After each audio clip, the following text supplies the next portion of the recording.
think I'm live. Okay. I'm reading out of Eyes of Horus. It is a book by Joan Marshall Grants. She was a writer of her own far memories.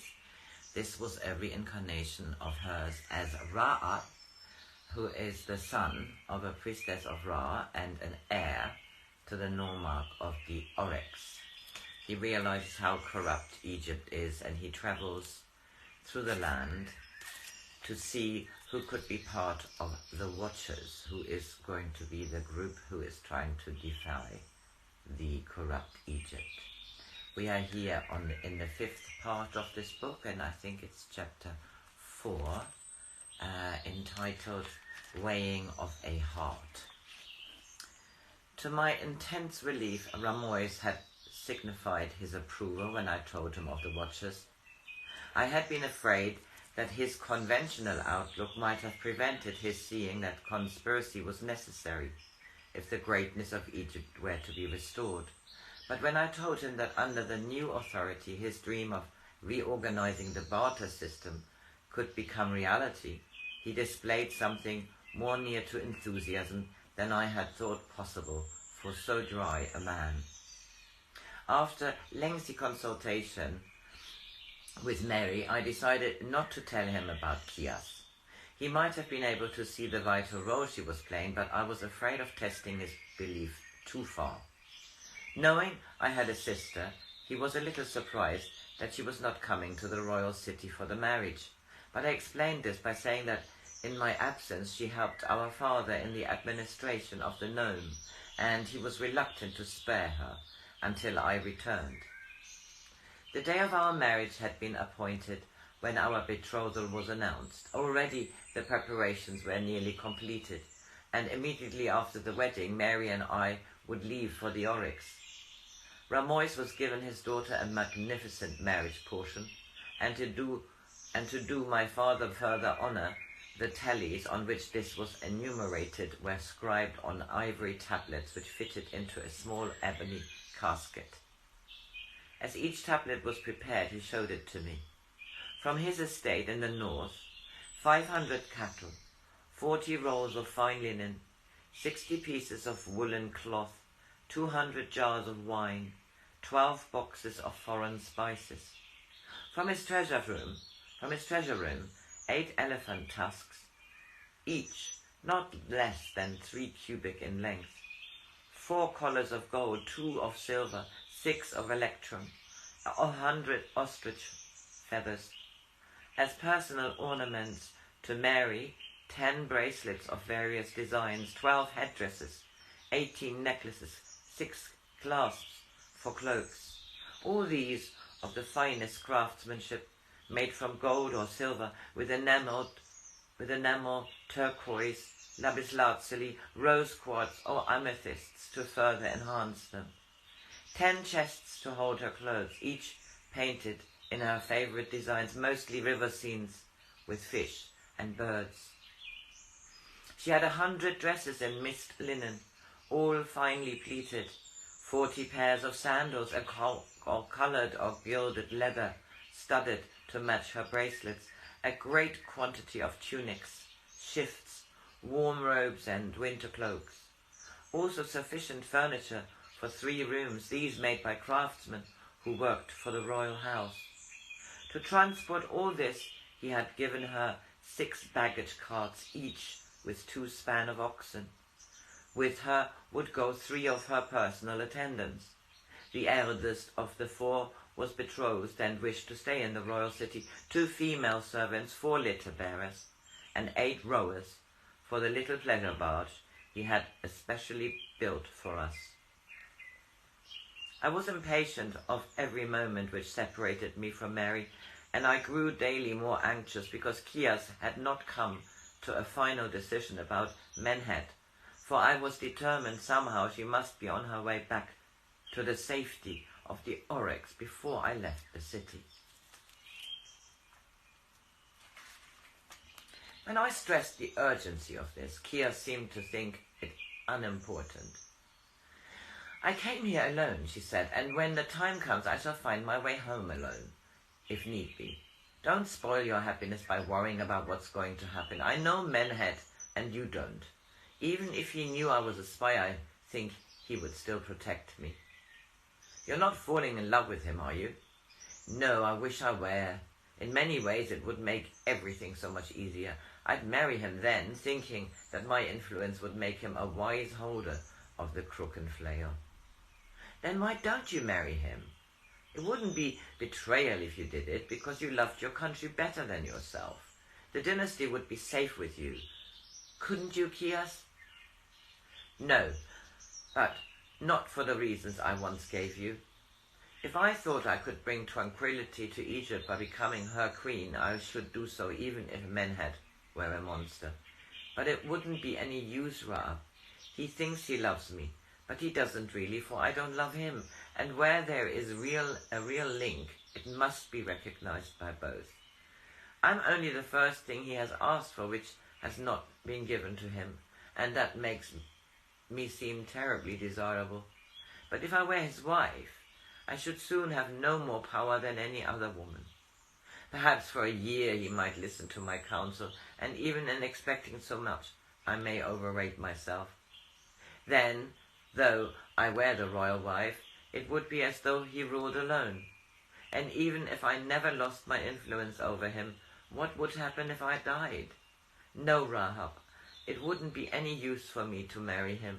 Pharaoh must be fit to rule alone, not just another puppet, set up by a power behind the throne.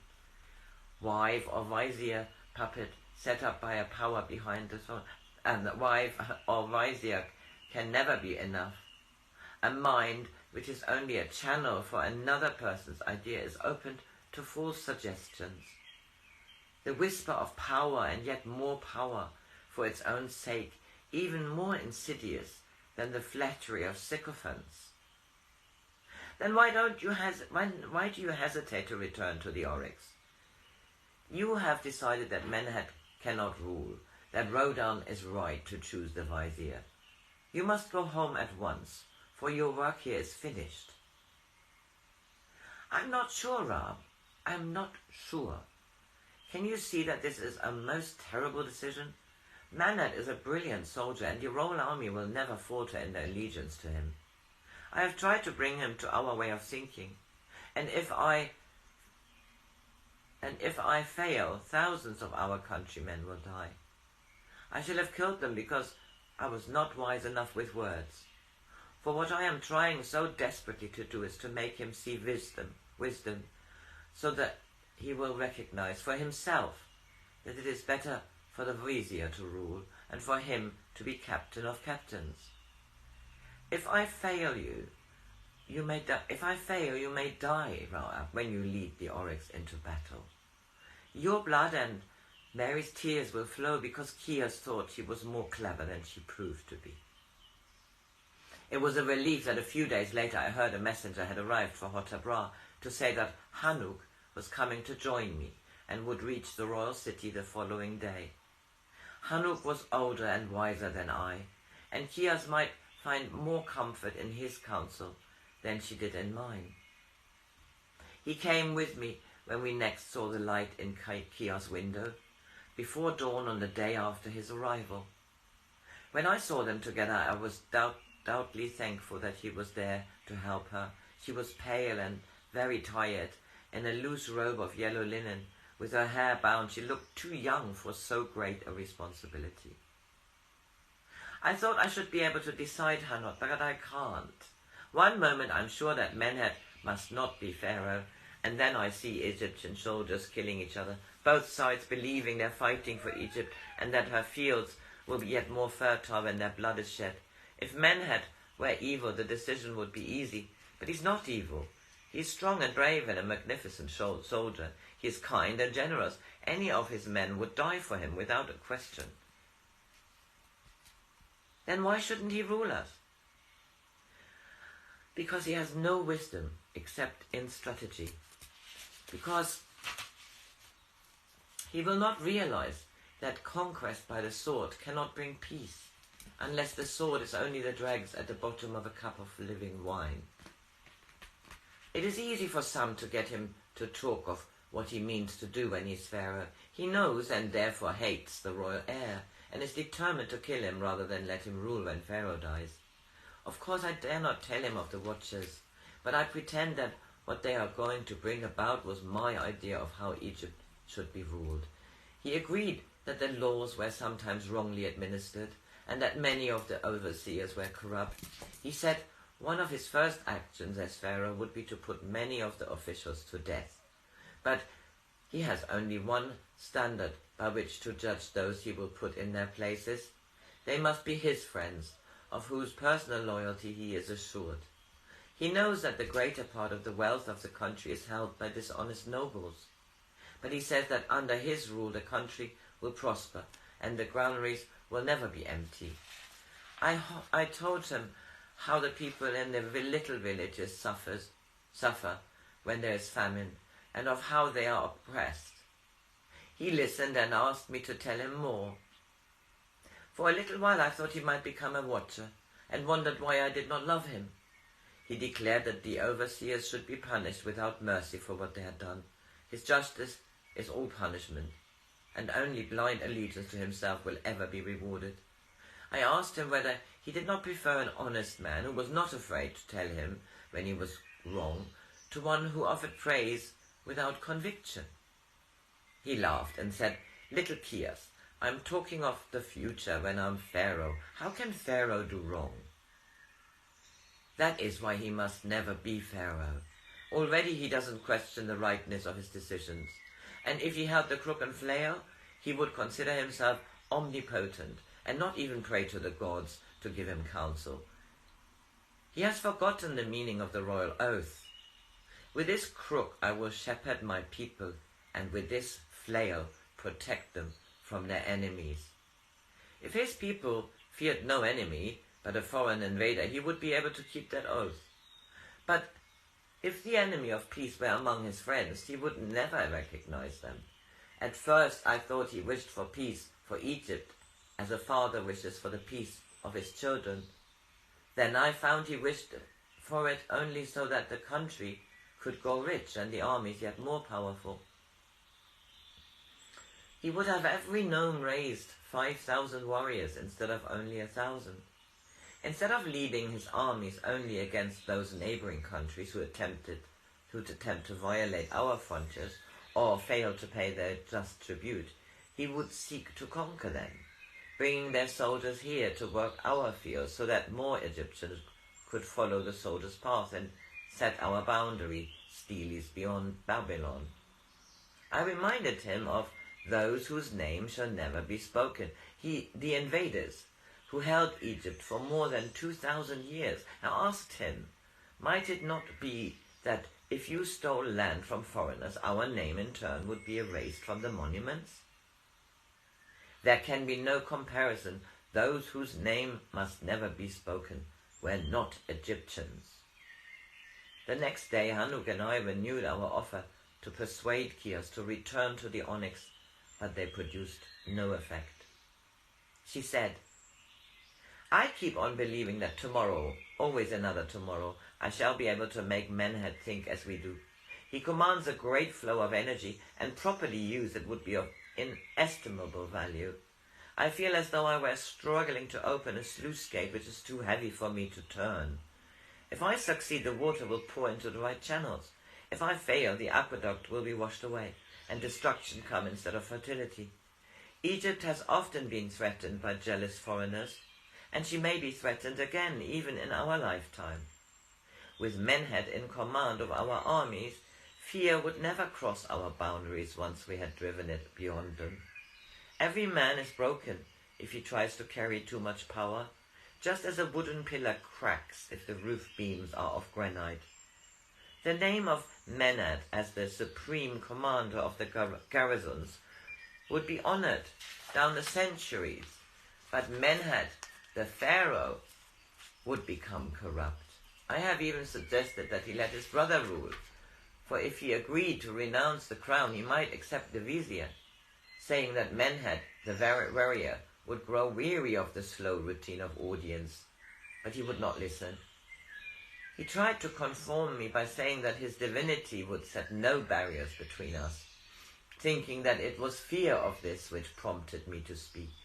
There is no evil in him, Raab. It is only that he has not the true humility which takes the full measure of its responsibility but never claims that which it cannot support. He has seen Egypt under a weak ruler, her greatness slowly being strangled by the small, greedy hands of thousands of officials. He cannot be blamed for wishing to be a ruler who is renowned for his strength. May the gods have pity on him for not being wise enough to see that the strength Egypt needs is not the strength of arms alone. When the time comes, says Hanuk, we can give him the choice of being captain of captains, under the vizier, or banishment. He would never swear allegiance to the man whom he will always consider the usurper who gained power by betraying the trust placed in him by the royal house. Nor will he accept banishment. He will lead those who remain loyal to him to fight against you until he is killed. I put my arms around her shoulders.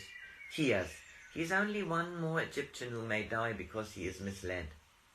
He is one man against so many others. Think of the slaves you have seen working on the royal roads. Think of the maimed who shuffle through the dust of village markets, hoping for charity from someone who is a little less unfortunate than themselves. Would you condemn them to continue in their suffering because you are pitiful of one man? She tried to smile. It is difficult to be impartial and a woman at the same time. While I'm with you and Hanuk, I think only as a watcher.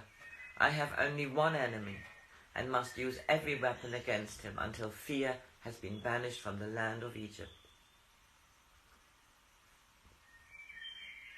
But when I'm with Menhet, it is difficult not to think as a woman, for I see him undarkened by the shadow of a future rank. Today he took me to the marshes to show me his prowess with the throw-in stick. We took no one with us save his 2 hunting cats, which fetched the birds he killed. With other people, those cats are as fierce as leopards, yet with him they are docile as white kittens. As the white kitten I had when I was 4 years old. When he had brought down many birds, he went to sleep with his head in my lap. There's a scar on his forehead made by a puntite arrow. It felt like a white cord under my fingers.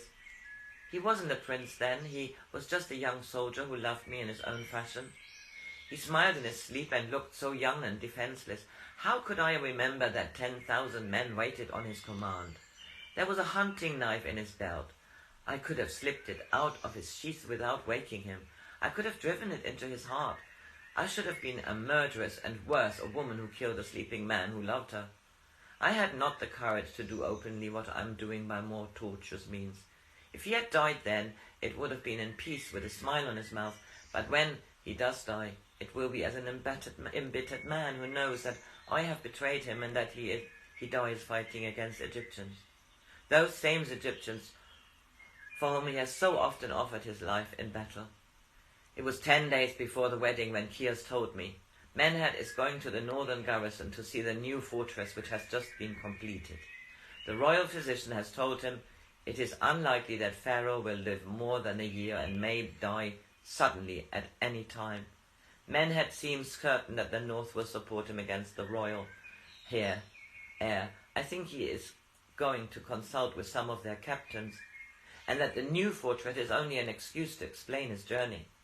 He is reluctant to leave me. He says that I shall become his wife immediately he returns, and that, though the marriage must be kept secret for a time, he will declare it as soon as he comes to power. What shall I do, Raab? I tried to put him off, saying that I was not ready for marriage, but he wouldn't listen to any objection, and to tease me, he said if I tried to run away from him, he would find me, even if I closed myself in the heart of the Great Pyramid. He would find me, Rahab. He said he would send his soldiers into every town and village of the 18 nomes. When they come to the Oryx, how could the Nomarch's daughter hide from them? If they found me, the watchers would be betrayed, and of that I should always be frightened. I must never do that, never bring fear into the Oryx. I must stay with Menhet and forget that I was ever Kias who was happy. Even if it were true that you would have to bring the vultures into danger, Hanuk and I would never leave you here. You will have no choice if I decide to stay in the royal city. You forget that soldiers guard this house. You could never take me to the Oryx by force. I was frightened by the level of the resignation in her voice. Will you come home if I know of a plan by which you could be free without endangering the watchers? Of course, if there is such a plan. But there isn't. I have thought, and there's nothing I could do to stop Menet trying to bring me back. If I told him I hated him, he would laugh and think it's a woman's coquetry. I think it would even increase his desire for me. He's proud of the scar on his hand, where one of his cats bit him before he had tamed it. There's one place he would never look for you, in your tomb. Do you imagine I hadn't thought of that?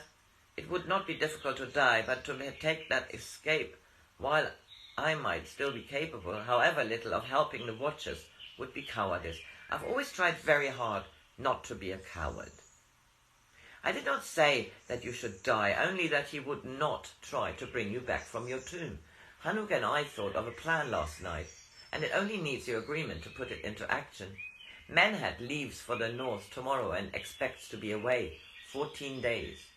In 3 days, when he will reach the mouth of the river, and it would take 4 or 5 days for a messenger to reach him and bring him back, you will be taken suddenly ill and die before the physicians can be summoned. Hanuk broke in. Perhaps it would be better if she was bitten by a cobra.